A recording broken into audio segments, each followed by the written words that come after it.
अब देखिए आपादान कारक क्या होता है। आपादान कारक हमारा कौन सा कारक है? पांचवा कारक हमारा कौन सा है? आपादान कारक।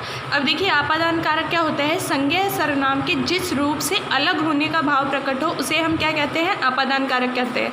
अब देखिए इसका विभक्ति चिन्ह क्या होता है? से। अब इसका उदाहरण देखेंगे। उदाहरण क्या है इसका? बच्चा सीढ़ी से गिर गया। अब देखिए जो करण कारक है, करण कारक में भी हमें पता है कि से विभक्ति का प्रयोग होता है, और जो आपादान कारक है उसमें भी किसका प्रयोग होता है? से विभक्ति का प्रयोग होता है। लेकिन करण और आपादान जो कारक है इन दोनों कारकों में क्या डिफरेंस है? देखिए जो करण कारक है उसमें हमें अलग होने का भाव प्रकट नहीं होता, लेकिन जो आपादान कारक है उसमें जो है अलग होने का जो भाव है किसी चीज़ से वो प्रकट होता है। जैसे कि बच्चा सीढ़ी से गिर गया। अब देखिए सीढ़ी से गिरा यानी कि जो बच्चा है वो सीढ़ी से गिर गया तो वो सीढ़ी से अलग हो गया। इसी तरीके से देखिए इसका एक दूसरा उदाहरण कि जैसे पत्ता पेड़ से गिरा, तो यानी कि जो पत्ता है वो पेड़ से अलग हो चुका है। तो जिसमें अलग होने का भाव प्रकट होता है वही हमारा क्या होता है? आपादान कारक होता है। ठीक है। अब देखिए संबंध कारक क्या होता है? संबंध कारक क्या होता है? वाक्य में एक संज्ञा या सर्वनाम शब्द का जो संबंध है जब वो दूसरे संज्ञा या सर्वनाम शब्द से हो तो उसे हम क्या कहते हैं? संबंध कारक कहते हैं, यानी कि संबंध का बोध हो हमें जब। ठीक है। इसका विभक्ति चिन्ह क्या होता है हमारा? का, के, की। जैसे कि उदाहरण देखिए, विकास के दादाजी हमें कहानियाँ सुनाते हैं, तो दादाजी का जो संबंध है वो किससे है?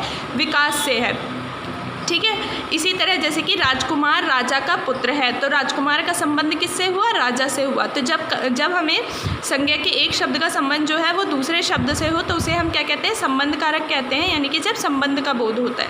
ठीक है। इसी तरह देखिए सातवां कारक हमारा कौन सा है? सातवां कारक है हमारा अधिकरण कारक। ठीक है। अब देखिए अधिकरण का अर्थ क्या होता है? अधिकरण का अर्थ होता है हमारा आधार या आशय, यानी कि शब्द के जिस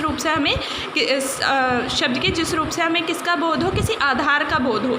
ठीक है। और इसका विभक्ति चिन्ह क्या होता है? में और पर। अब देखिए इसका उदाहरण क्या है? पेड़ पर चिड़िया बैठी है। ठीक है। तो चिड़िया के बैठने का आधार जो है वो क्या है? पेड़ है। ठीक है। तो इसे हम क्या कहेंगे? अधिकरण कारक कहेंगे। ठीक है। इसका विभक्ति चिन्ह क्या होता है? में और पर।